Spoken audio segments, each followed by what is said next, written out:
Nós comemoramos hoje o Dia da Bíblia. Eu não sei se você sabia disso, mas hoje é o Dia da Bíblia.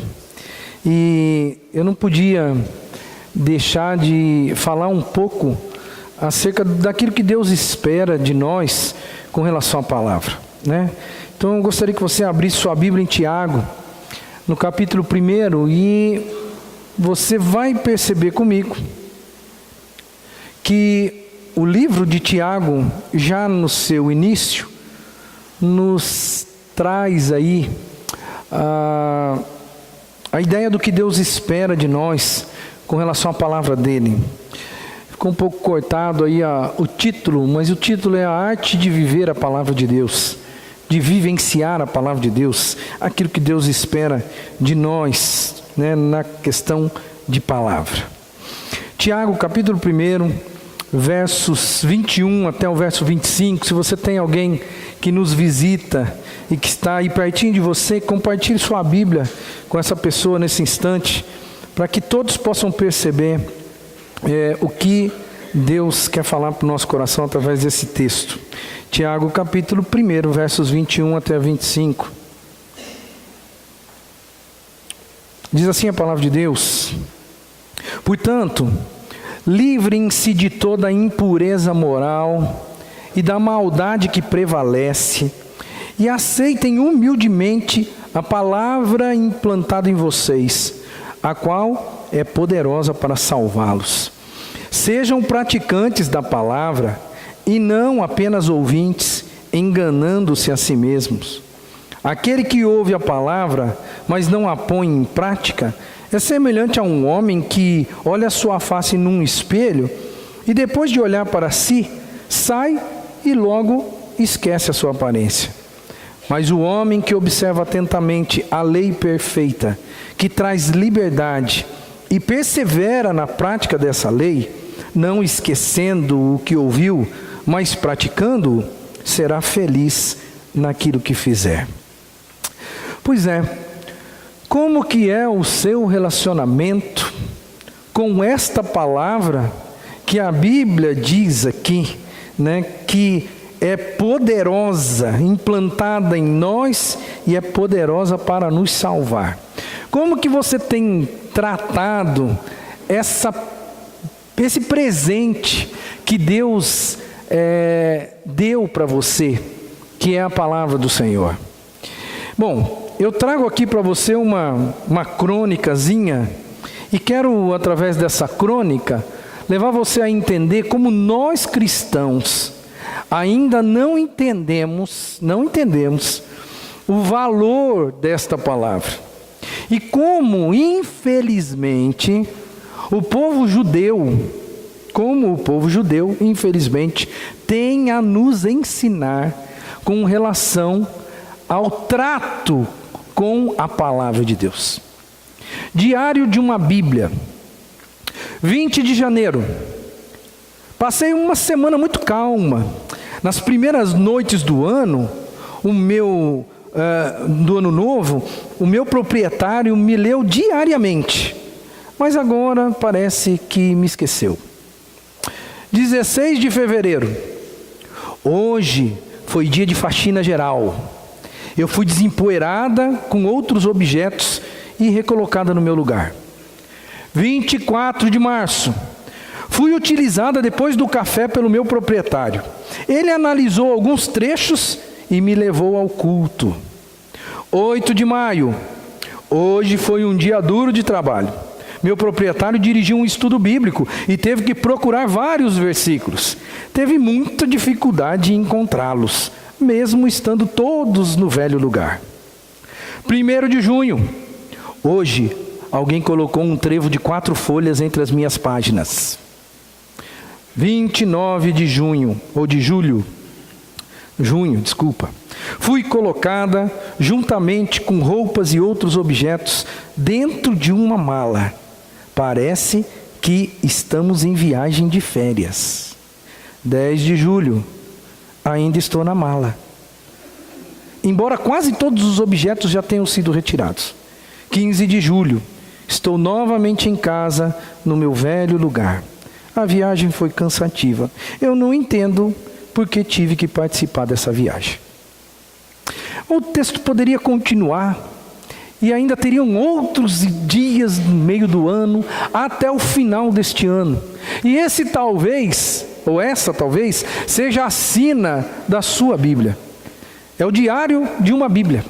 Irmão, a gente tem muito que aprender com o povo judeu quando se trata de escritura sagrada. O povo judeu, ele trata este livro, é lógico que não este livro aqui, porque este livro tem os 2 testamentos, mas o povo judeu, ele tem a sua base teológica só no Antigo Testamento, então ele só tem o que eles chamam de Torá, que é o Antigo Testamento. E o povo judeu, eles têm uma oração diária, chamada Shema. E o Shema é uma coisa bem interessante, porque o Shema ele tem 3 partes, 3 porções da palavra. E essas 3 porções eu trago para você aqui, Deuteronômio 6, de 4 a 9, Deuteronômio 11, de 13 a 21, Números 15, do 37 até o 41. E Shema é uma coisa interessante. Shema significa ouve. Ouve. Mas não é um ouve do tipo assim, ouve. É um ouve de você pegar assim o indivíduo no ombro, dar uma chacoalhada nele e falar assim, escuta o que eu tenho a dizer. E o judeu transformou esses 3 pedaços, essas 3 porções, na sua leitura diária e na sua oração diária. Eu tenho certeza absoluta que qualquer judeu no mundo sabe falar de cor tudo isso que nós vamos ler agora. Diz assim a palavra do Senhor: ouça, ó Israel. Por isso que o texto se diz, ou se chama Shema. Ouça, Israel. O Senhor, o nosso Deus, é o único Senhor. Ame o Senhor, o seu Deus, de todo o seu coração, de toda a sua alma e de todas as suas forças. Que todas essas palavras que hoje lhe ordeno estejam em seu coração. Ensine-as com persistência aos seus filhos. Converse sobre elas quando estiver sentado em casa, quando estiver andando pelo caminho, quando se deitar e quando se levantar. Amarre-as como um sinal nos braços e prenda-as na testa. Escreva-as nos batentes das portas da sua casa e em seus portões. O segundo pedaço do Shema. Portanto, se vocês obedecerem fielmente aos mandamentos que hoje lhes dou, amando o Senhor, o seu Deus, e servindo-o de todo o coração e de toda a alma, então, no devido tempo, enviarei chuva sobre a sua terra, chuva de outono e de primavera, para que vocês recolham o seu cereal e tenham vinho novo e azeite. Ela dará pasto nos campos para os seus rebanhos, e quanto a vocês, terão o que comer e ficarão satisfeitos. Por isso, tenham cuidado para não serem enganados e levados a desviarem-se para adorar outros deuses e a prostrar-se perante eles. Caso contrário, a ira do Senhor se acenderá contra vocês, e Ele fechará dos céus para que não chova e para que a terra nada produza, e assim vocês logo desaparecerão da boa terra que o Senhor lhes está dando. Gravem estas minhas palavras no coração e na mente, amarrem-nas como símbolos nas mãos e prendam-nas na testa. Ensinem-nas aos seus filhos, conversando a respeito delas quando estiverem sentados em casa e quando estiverem andando pelo caminho, quando se deitarem e quando se levantarem. Escrevam-nas nos batentes das portas das suas casas e nos seus portões, para que na terra que o Senhor jurou que daria aos seus antepassados, os seus dias e os dias dos seus filhos sejam muitos, sejam tantos como os dias durante os quais o céu está acima da terra. E a terceira porção, Números 15, 37 a 44. O Senhor disse a Moisés: diga o seguinte aos israelitas: façam borlas nas extremidades das suas roupas e ponham um cordão azul em cada uma delas. Façam isso por todas as gerações. Quando virem essas borlas, vocês se lembrarão de todos os mandamentos do Senhor, para que lhes obedeçam e não se prostituam, nem sigam as inclinações dos seus corações e dos seus olhos. Assim, vocês se lembrarão de obedecer a todos os meus mandamentos, e para o seu Deus, vocês serão um povo consagrado. Eu sou o Senhor, o seu Deus, que os trouxe do Egito para ser o Deus de vocês. Eu sou o Senhor, o seu Deus. Esse é o Shema. A ilustração que você está vendo é de um garoto de 12 anos que está passando pelo Bar Mitzvah. O Bar Mitzvah é um cerimonial judaico.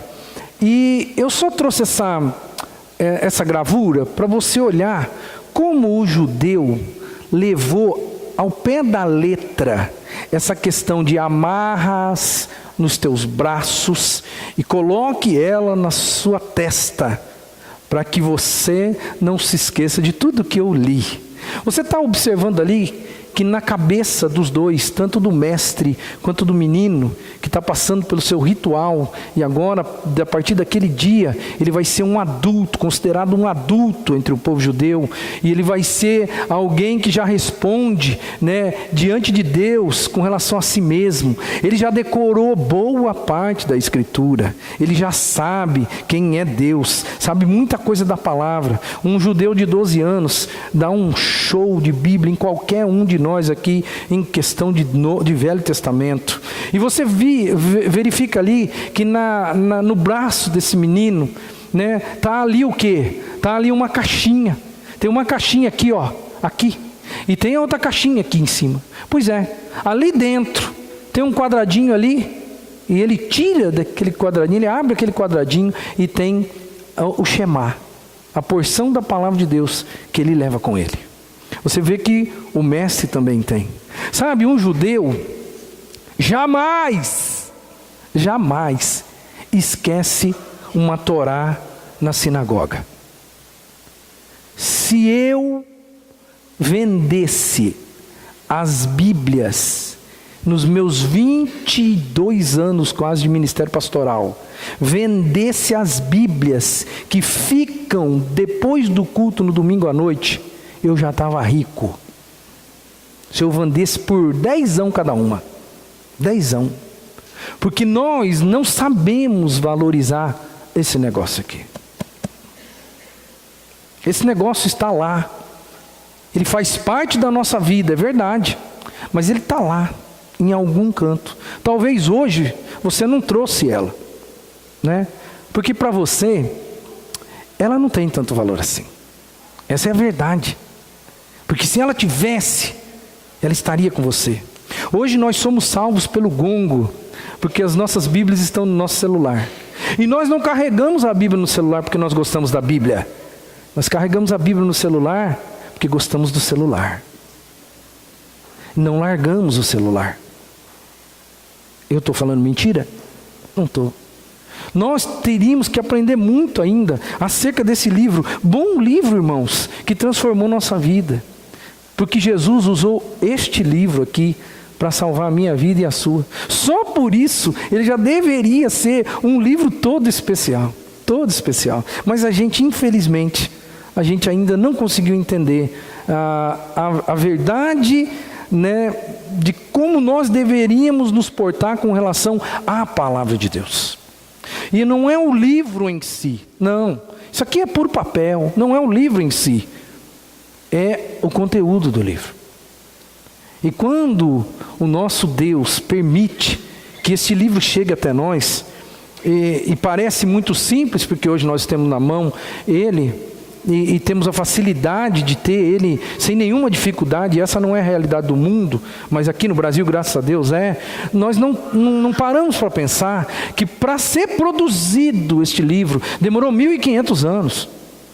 Você tem uma ideia do que é isso? 1.500 anos aproximadamente para que este livro fosse concluído. Deus usou mais de 40 autores em gerações diferentes para de repente montar um manual, da vida do ser humano e entregar de bandeja para nós. Tem gente na China, tem gente na Coreia do Norte que daria um braço para ter um livro como este, e não tem, e não consegue, e é muito difícil. E nós temos, e não somente temos, mas como não valorizamos.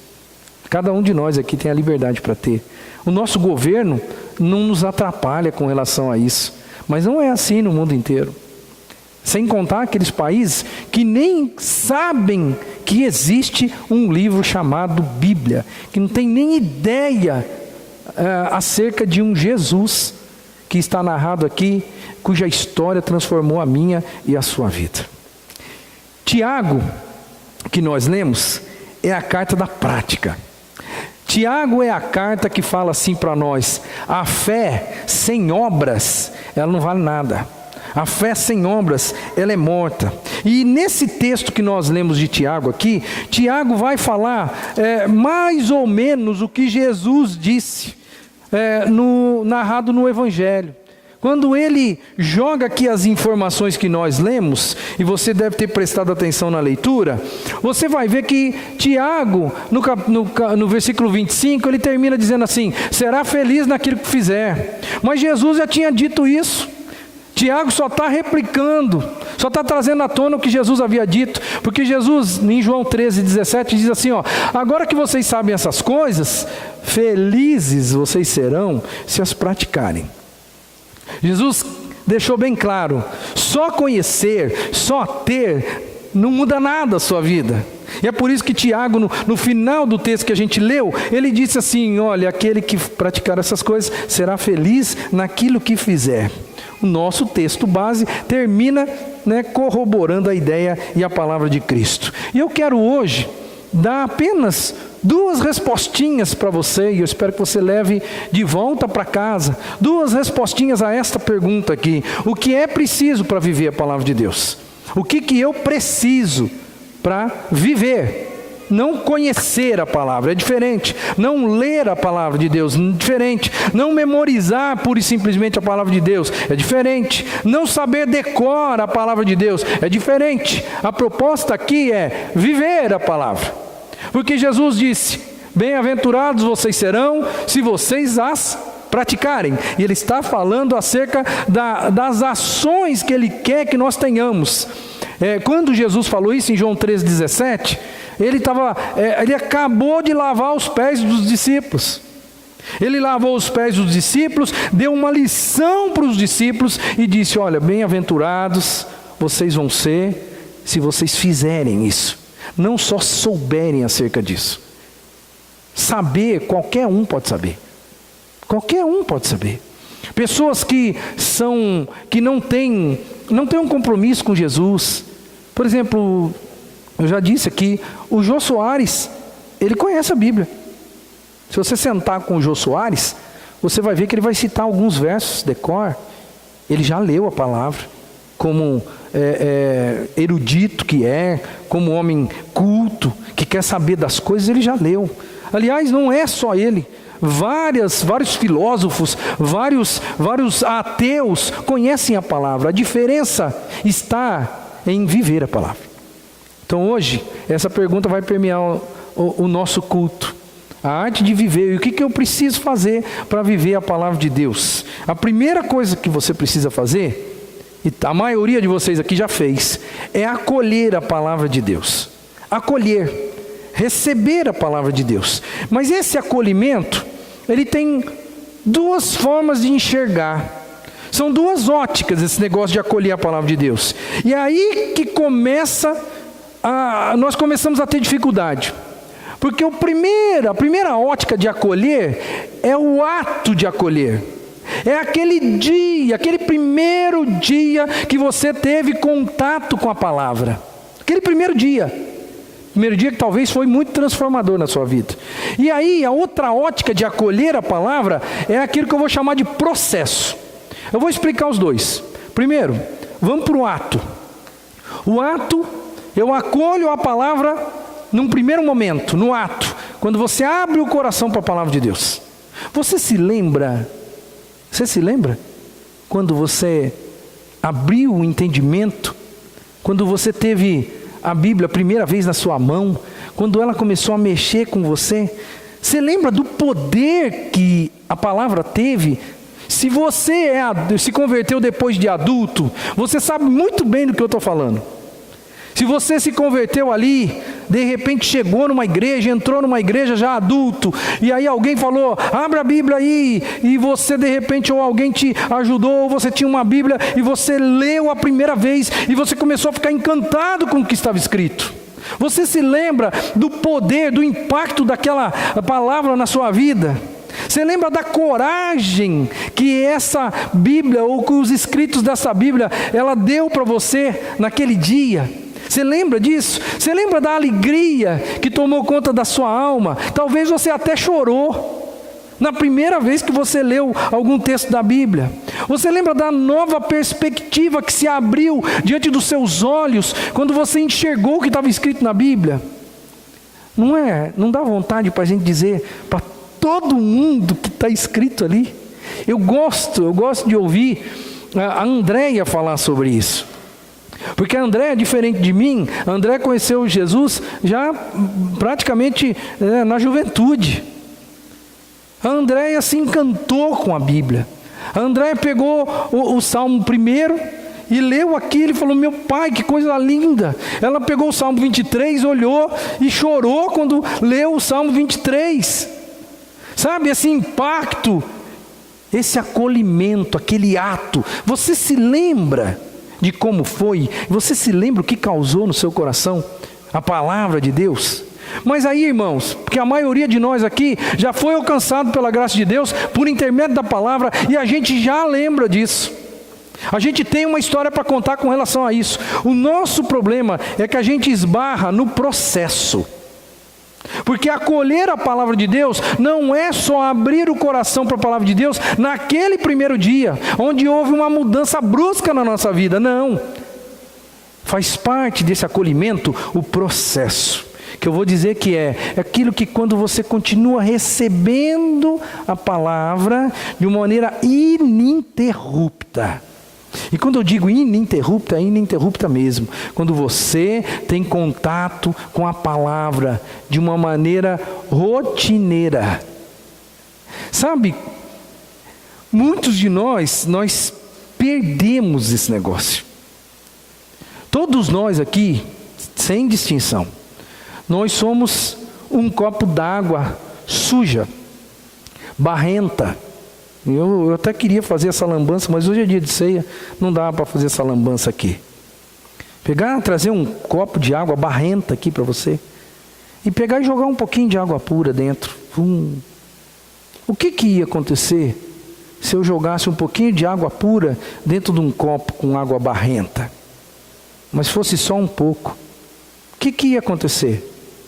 A água ia continuar barrenta, né? Mas se eu pegasse essa água pura e continuasse jogando, e eu fizesse isso por uns 10 minutos, o que ia acontecer com aquele copo de água barrenta? Ele ia estar limpo, aquela água que estaria ali dentro já seria possível tomá-la. Pois é, esse é o nosso problema. Nós já abrimos o coração para a palavra, nós já acolhemos ela no ato, mas no processo, muitos de nós ainda estão sujos. Por quê? Porque nós, a conta-gotas, nós recebemos a palavra de Deus. Recebemos muito pouco. Uma vez por semana, meu irmão, é muito pouco para você ter contato com a palavra de Deus. Você precisa ter contato com a palavra de Deus de uma maneira ininterrupta. Esse é o processo, porque quanto mais palavra na sua vida, menos impureza, menos maldade, menos pecado, porque é a palavra de Deus que convence o homem do pecado, através da intervenção do Espírito Santo de Deus, que usa e se apropria da própria palavra. Eu tenho que acolher essa palavra com muita mansidão no meu coração. Eu tenho que entender que eu ainda preciso da palavra. Muitos de nós já foram resgatados do inferno, porque a palavra nos abriu os olhos. E nós resolvemos este problema, mas nós não resolvemos outros problemas na nossa vida, porque nós interrompemos o processo. Tem um texto célebre no Velho Testamento, em Jeremias, que olha só que coisa interessante, que tem um paralelo aqui bem interessante. Diz assim a palavra de Deus: eu porei a minha lei na mente deles e no coração deles a escreverei. Eu serei o Deus deles, e eles serão o meu povo. Sou eu, o Eterno, quem está falando. Tem um paralelo aqui. Qual é a característica marcante do povo de Deus? O povo de Deus é aquele que tem a lei na mente e no coração, cuja lei está escrita na mente e no coração. Este é o povo de Deus. Porque Deus disse: olha, eu vou colocar a minha palavra na mente e eu vou colocar a minha palavra no coração dessas pessoas. Eu vou ser o Deus deles. Eles vão ser o meu povo. Então, automaticamente, eu enxergo que uma prerrogativa, uma qualificação do verdadeiro povo de Deus é aquele que tem a lei do Senhor na mente e no coração. É muito maravilhoso o texto, porque ele não fala só da lei na mente. Não é só aqui, gente. É aqui e é aqui. O que essa frase quer deixar claro? Na igreja nós temos muitos eruditos da Bíblia. Eruditos da Bíblia. A Bíblia está na mente, mas não está no coração. E quando não está no coração, os atos acabam denunciando a pessoa. Porque faltou descer da mente para o coração. E quem tem na mente e tem no coração, vive uma vida pura. Porque a palavra, ela bate firme. A palavra, ela impede do indivíduo continuar vivendo no pecado, continuar vivendo na impureza. A palavra vai fazer, porque ela tem poder para isso. Você lembra do poder que a palavra teve quando você foi ganho para Jesus através da palavra? Você lembra quando alguém pregou a palavra para você e aquilo entrou no fundo da sua alma, no fundo do seu coração, mexeu com a sua vida, transformou você, querido? Você lembra disso? Pois é, quando de fato eu deixo essa palavra ser um processo na minha vida, isso vai acontecendo, não é só no dia da salvação, não. Isso vai acontecendo e vai me transformando. Sabe, todos nós, eu e você, a gente pode ter o coração aberto para a salvação com relação à palavra, porque todos nós já acolhemos a palavra e todos nós já aceitamos Jesus. Mas pode ser, querido, que a gente feche o coração para uma transformação. Quando eu não tenho o hábito da palavra ser um processo na minha vida, eu fecho o meu coração para a transformação da minha vida. Eu já sou salvo, a palavra já cumpriu a parte essencial, que é a salvação, mas eu tenho ainda dificuldade extrema em ser transformado. Por que que isso acontece? Por que que a maioria de nós diz, irmãos, com certo saudosismo, que aquelas coisas, aqueles sentimentos que nós tínhamos quando nós nos convertemos, esses sentimentos já não existem mais? Por que que a maioria de nós é saudosista? Quando a gente lembra, quando eu me converti, eu queria falar do amor de Deus para todo mundo. Quando eu me converti, eu fiz isso. Quando eu me converti, eu fiz aquilo. Quando eu me converti, eu fiz aquilo outro. Sabe por que que aquilo parou, cessou? Porque você parou de ter intimidade com a palavra. Porque a palavra fez o que tinha que fazer naquele dia e você ficou impactado, você ficou cheio do poder de Deus, mas você interrompeu o fluir da palavra de Deus na sua vida. Você não lê mais a palavra de Deus como você lia antigamente. É lógico que você não vai ser mais quem você era antigamente. É lógico. O problema é que às vezes a gente se envolve, irmãos. A gente se envolve no reino. A gente faz isso, faz aquilo, faz isso e faz aquilo, e a gente esquece de se nutrir espiritualmente. E a gente pensa porque a gente está fazendo as coisas no reino, está tudo certo e que está tudo bem, mas às vezes a gente não para um pouco para pensar que tem alguma coisa errada, que não está havendo mais transformação, que você continua patinando, você não cresce mais na fé, você continua o mesmo, domingo após domingo, não tem transformação na sua vida. As pessoas que estão perto de você, elas não conseguem enxergar em você alguém que está crescendo, alguém que está melhorando, alguém que está crescendo na fé, alguém que está tendo mais de Deus, mais de Deus. Por que isso não está acontecendo? Porque talvez você interrompeu o processo. Interrompeu o processo e deu no que deu. Essa palavra que um dia salvou você, ela tem o mesmo poder para transformar você. O problema é que você parou o processo. E você não se transforma porque você parou o processo. Tudo continua do mesmo jeito, espiritualmente falando, porque Deus continua te dando a oportunidade. Sabe, você deve ter um pouco de misericórdia das pessoas que você conhece, que não são salvos. Você deve olhar para eles e falar assim: nossa, mas olha, como que pode? Todo mundo tem uma Bíblia em casa, no Brasil. Como é que pode essa pessoa não se converter? Como é que pode essa pessoa não ter um contato com a Bíblia e um contato transformador? E daí você fica cheio de compaixão, porque essa pessoa não chega ao conhecimento da graça salvadora de Deus. Pois é, irmão, mas você se esquece que você também é digno de compaixão. Por quê? Porque você interrompeu o processo. Porque você usou aquilo, você foi salvo e de repente você fechou a torneira. Fechou a torneira deliberadamente. Você parou de olhar para a fonte da água viva que é a palavra. Você jogou ela de lado. E é por isso que a sua vida não sai do lugar. É por isso que você lembra do texto? Vamos ler de novo. Chegou a hora da gente ler de novo o texto. Para você entender o final do texto, Portanto, livrem-se de toda a impureza moral e da maldade que prevalece, e aceitem humildemente a palavra implantada em vocês, a qual é poderosa para salvá-los. Sejam praticantes da palavra, e não somente ouvintes, enganando-se a si mesmos. Aquele que ouve a palavra, mas não a põe em prática, é semelhante a um homem que olha sua face no espelho e depois de olhar para si mesmo, sai e logo esquece a sua aparência. Mas o homem que observa atentamente a lei perfeita, que traz a liberdade, e persevera na prática dessa lei, não esquecendo o que ouviu, mas praticando, olha o que vai acontecer, será feliz naquilo que fizer. Prática vai te trazer felicidade. Para ajudar nesse processo, no processo, tá?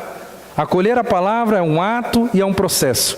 Para ajudar neste processo, a nossa igreja, quando eu digo a nossa igreja, não estou falando a Quinta, mas a Igreja Batista, desde a sua existência praticamente, não desde a existência, é claro, mas no decorrer do percurso da sua história, ela instituiu algo que depois virou uma febre entre os evangélicos protestantes do mundo. Nós criamos, irmãos, a escola bíblica. Você sabia? Mais uma marca que os batistas deixaram no mundo. O primeiro missionário transcultural, William Carey, o primeiro cara que saiu do seu país e foi para outro falar de Jesus em outro país, era batista. E a outra marca que nós deixamos no mundo foi a escola bíblica. Foi a marca. É lógico que alguns protótipos aconteceram tal, mas que o negócio deu certo e colou e transformou a Inglaterra. Transformou a Inglaterra. Foi a escola bíblica. E eu digo que transformou a Inglaterra não só teologicamente falando, não, culturalmente falando também. A escola bíblica. Pois é, a escola é um termômetro para você, querido, para você saber como é que está o teu processo. O processo. Porque o ato, eu sei que todo mundo aqui já vivenciou, mas o processo. E o processo, ele tem a ver com a sua sede de querer ouvir a palavra de Deus, saber mais, conhecer mais, discutir sobre, melhorar o seu conhecimento. Portanto, eu quero dizer aqui sem medo de errar, o termômetro na sua vida, com relação a valoração que você dá à palavra, o termômetro se chama escola bíblica. Se você é um cara que tem sede pela escola, mostra que você não interrompeu o processo, que aquilo para você é importante. E você vai pagar o preço que for, porque você entende que aquele processo é algo que você não pode ficar sem. Um crente verdadeiro e genuíno é aquele que tem desejo, sede da palavra de Deus. Bom, o que é preciso para viver a palavra de Deus? Eu disse que apenas 2 respostinhas. Então, o primeiro é acolher. Acolher é um ato, mas é um processo. E agora, a segunda resposta, o que é preciso para eu viver a palavra de Deus? Eu tenho que praticar. Coisa simples, irmãos. 2 coisas simples, acolher e praticar. É isso que o texto que nós lemos deixa claro. Bom, a gente já viu que Jesus disse isso. Ele ensinou as pessoas, ele mostrou como tinha que fazer, e depois ele disse: se vocês fizerem isso, vocês vão ser felizes. Então é como se ele escrevesse, deixasse o recadinho e falasse assim: ó, não é só para decorar, é para fazer. Então eu já vi que Jesus já disse: eu preciso praticar a palavra. Paulo também vai dizer. Paulo em Romanos 2,13 vai falar assim: porque não são os que ouvem a lei que são justos aos olhos de Deus, mas os que obedecem à lei, estes serão declarados justos. Você viu a diferença? Não são os que ouvem. Não adianta você ouvir, não adianta você vir aqui e escutar a palavra de Deus domingo após domingo, semanalmente falando, na escola bíblica. Não adianta você ouvir. O que você precisa é obedecer, ou seja, praticar. Tiago, que é o autor da carta que nós estamos lendo, eu gosto da tradução bíblica, revista e atualizada. Eu li aqui na Nova Versão Internacional, e a Nova Versão Internacional não traz esta ideia, ou pelo menos essa ideia, ela não fica latente, assim, ela não sobressai. A revista atualizada é mais interessante nesse sentido, porque Tiago vai falar, na revista atualizada, ele vai falar assim: tornai-vos praticantes. A NVI vai falar assim: sejam praticantes. É parecido, mas numa leitura rápida, eu perco a essência do negócio. Porque quando eu digo assim, você tem que se tornar alguma coisa, o que acontece na nossa cabeça? Eu não sou isso. Eu não sou isso. Quando a NVI vai dizer assim, sejam, dá a impressão que eu já sou, que eu tenho que só fazer. Então a RA, a revista atualizada, vai dizer para mim assim: olha, naturalmente você não é assim. Tornai-vos praticantes, não somente ouvintes. Porque o ouvinte, aí vem, a tradução é a mesma para os dois. O ouvinte, a Bíblia diz assim: os ouvintes enganam-se a si mesmos. Só ouvir não resolve. E é engraçado, eu não entendia por que está escrito aí que os ouvintes enganam a si mesmos. É meio pesado esse negócio. O indivíduo vem, ele ouve a palavra de Deus, parece um negócio assim santo, mas os ouvintes apenas e tão somente estão enganando-se a si mesmos, porque eles não estão vivenciando o negócio. E esse enganar a si mesmo traz à tona de novo, irmãos, aquele verso da semana passada que eu falei para você aqui, Mateus 7:21. Nem todo aquele que me diz Senhor, Senhor entrará no reino dos céus, mas aquele que faz a vontade de meu Pai que está nos céus. Eu coloco aqui em azul as duas frases: nem todo que me diz, fala, e depois diz aquele que faz. Quem apenas diz, ele está sendo apenas um papagaio. Quem faz, tornou-se praticante. É diferente. Ele passou por uma transformação, irmão. Esse é o poder da palavra. Transforma a gente e transforma mesmo. É por isso que eu e você precisamos sair daqui hoje com mais uma vez com aquela ideia: eu preciso valorizar este livro, eu preciso ler este livro, eu preciso colocar a mensagem desse livro na minha mente, eu preciso transformar essa mensagem da minha mente para o meu coração, e eu preciso começar a viver esse negócio, porque senão eu estou enganando a mim mesmo. Eu só estou indo na igreja, eu só estou sentando numa cadeira, eu só estou escutando, eu estou enchendo a minha cabeça de coisa boa, é verdade. É muito melhor você vir na igreja e ouvir a palavra de Deus, é verdade, do que você ficar sentadão na poltrona da sua casa lá, é verdade, é muito melhor. Mas Jesus disse, isso não basta, não basta. É por isso que eu sempre digo e vou repetir até o último dia que eu estiver nesse púlpito: ser cristão é a coisa mais difícil deste mundo. É difícil, é um preço alto a pagar. É por isso que Jesus, quando estava aqui, em alguns momentos ele virava para as pessoas e dizia assim: e vocês? Vocês querem ir embora também? Pode ir. Aquele que quiser vir após mim, negue-se a si mesmo, tome a cada dia a sua cruz e siga-me. Porque o negócio é duro, o negócio é difícil, não é simples. Então, meu querido, não se engane, porque tem um monte de crente iludido e enganado hoje nas igrejas.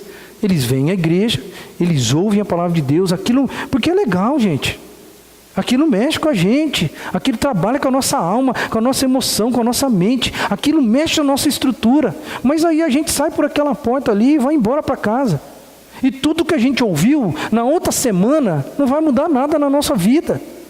Jesus falou para mim e para você que estamos vivendo nessa: nem todo que me diz Senhor, Senhor entrará no reino dos céus. É só aquele que se transforma, é aquele que faz a vontade de Deus. Faz, não sabe. Não é saber só, não é só ter no fundo da alma, é ser transformado pelo poder da palavra. Vamos ver um outro texto aqui que deixa claro e evidente que Jesus queria ensinar as pessoas.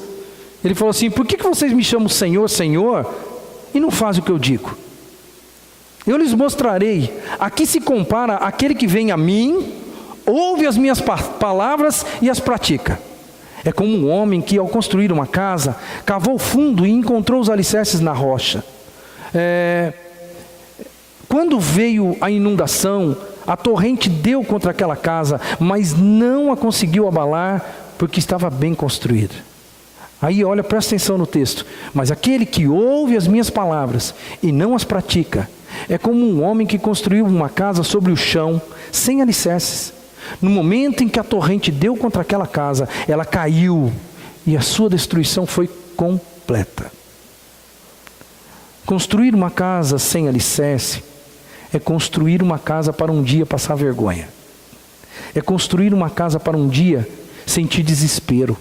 É construir uma casa para um dia chorar por causa da casa. E por que Jesus está falando isso? Ele falou assim: ó, isso daí é semelhante às pessoas que vêm, enchem apenas a cabeça das coisas de Deus, mas não praticam. Elas são semelhantes a esse tipo de gente que faz uma casa sem alicerce. E sem alicerce está fadado a cair.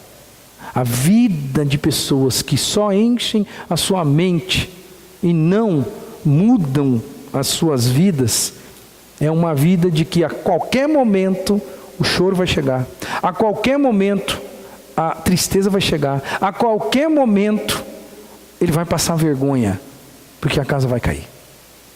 Eu espero em nome de Jesus que você esteja entendendo o que a palavra de Deus quer trazer para o seu coração.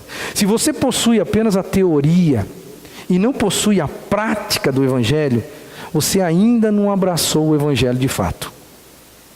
Você está perto, mas ainda não abraçou o Evangelho de fato. E esse estágio, em suma, esse estágio é pior do que o cara do mundo. É pior. Por quê? Porque o cara do mundo, ele não sabe nada. Então, se ele não sabe nada, não dá para cobrar dele, porque ele não sabe. Agora nós sabemos, mas não fomos transformados. E a palavra de Deus também fala sobre isso. Olha que coisa interessante. Lucas, capítulo 12, verso 47, diz assim, ó: aquele servo que conhece a vontade do seu Senhor e não prepara o que ele deseja, nem o realiza, receberá muitos açoites. Mas aquele que não conhece e pratica coisas merecedoras de castigo, receberá poucos açoites. A quem muito foi dado, muito será exigido, ou muito será cobrado. E a quem muito foi confiado, muito mais será pedido. A gente gosta desse texto aí para falar de gente que é bom de Bíblia. A gente gosta de usar esse texto aí para pastor que está envolvido na obra, no ministério. E a gente fala, quem muito é dado, muito é cobrado.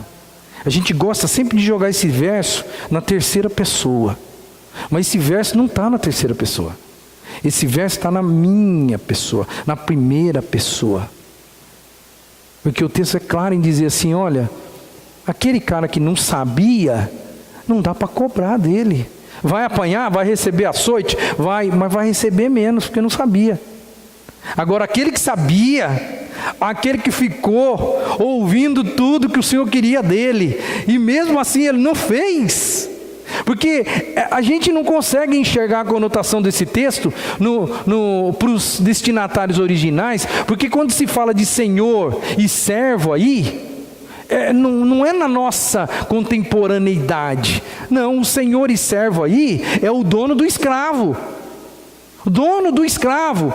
Então o Senhor chega para o escravo e fala assim, eu quero que você faça isso, faça isso, faça isso e faça isso. Eu vou sair e eu vou voltar. E é nesse contexto que está a narrativa. Aí diz, aquele servo que conhece a vontade do seu Senhor e não prepara o que ele deseja, nem o realiza, receberá muitos açoites. Você sabia o que tinha que fazer e você não fez. Agora aquele outro que não sabia e mesmo assim fez coisas erradas, vai merecer menos açoites. Está na Bíblia isso, gente. Então vamos falar a verdade. Para quem que vai sobrar mais chibatada nesse negócio? Para mim e para você. Porque nós somos os de cima. Nós sabemos tudo que Deus quer. Ele já disse para a gente, você precisa ser assim, você tem que ser assim, você tem que ser assado. Nós já sabemos disso. E a gente não tem medo disso. A verdade é essa, a gente não tem medo de textos como esse, não. É por isso que a Bíblia diz que nós estamos enganando-nos a nós mesmos, quando nós não praticamos. Nós estamos vivendo uma vida de ilusão, mas está na palavra. Em nome de Jesus, que isso transforme a nossa vida, hoje. Quero concluir a palavra de Deus para o seu coração. Volto no último texto de Tiago, o último versículo, e eu quero destacar aqui as 3 coisas que ficam evidentes nesse texto. O homem que observa atentamente a lei perfeita que traz a liberdade e persevera na prática desta lei, não esquecendo o que ouviu, mas praticando, será feliz naquilo que fizer. O texto diz, observa atentamente. Você é alguém assim? Que observa a palavra atentamente? E o atentamente não diz respeito só a esta qualidade de tempo que nós estamos tendo aqui, de você prestar atenção no que eu estou falando, não, é observar atentamente no seu dia a dia também. Aí o texto vai dizendo que se persevera na prática. E perseverar na prática é fazer sempre, porque tem 2 palavras aí, perseverança e prática. Não é, eu faço hoje o certo, amanhã eu faço errado de novo, eu faço hoje o certo, amanhã eu faço errado de novo, não. O texto diz, persevera na prática da lei perfeita que ele está atentamente observando. Essas pessoas, o texto vai dizer, e eu quero fechar com isso, que essas pessoas serão felizes naquilo que elas fizerem. O que eu mais gosto na palavra de Deus é que ela sempre diz para a gente, se você fizer o certo, você vai se dar bem. Ao mesmo tempo que dá medo de olhar para o texto de Lucas 12:47, que a gente é o servo que sabe das coisas, e que às vezes não faz, e a gente pode e vai merecer muitos açoites. A glória da Bíblia é olhar para um Deus que é um bom pai, e só fala assim para a gente: filho, faz a coisa certa, porque se você fizer a coisa certa, você vai se dar bem. Hoje, eu estava de manhã num aniversário, junto com a Melissa e com a Andréia. Ao atravessarmos a rua, o asfalto, eu disse para a Melissa: Melissa, põe o seu sapato, põe o seu chinelo, porque o asfalto está quente e você vai queimar o pé. Não está não. Você já sabe o que aconteceu. O pai só está querendo livrar você da pior. Aí eu disse assim para ela, antes do fato acontecer, né? Tá bom, filha, se você acha que é assim, então pode fazer do seu jeito. Eu apenas disse, o jeito certo é assim. E Deus faz isso. Eu não sei se você me acha cruel, mas Deus, Ele faz exatamente isso com a gente. Fala assim, ó, filho, desse jeito aqui que tem que ser. E Ele faz questão de dizer, quem faz assim vai ser feliz. Eu gosto de detalhe, será feliz naquilo que fizer. Isso pode ser interpretado de uma maneira fechada, naquilo, uma coisa pessoal, uma coisa pontual, mas pode ser naquilo que você fizer. Pode ter as duas interpretações. Eu prefiro pegar a segunda, falar naquilo que você fizer. Se você praticar, meu irmão, onde você botar a planta do seu pé, onde você botar a mão, o negócio vai ser diferente, vai ser abençoado, você vai ser feliz. Não importa aonde você esteja, como você esteja, aonde você estiver, você vai ser feliz. Palavra do Senhor para o nosso coração. Amém? Que Deus nos abençoe, irmãos, e nesse dia da Bíblia, a gente valorize mais este livro, e que a gente faça cumprir-se, ou praticarmos, né, melhor dizendo, aquilo que está escrito. Que Deus nos abençoe.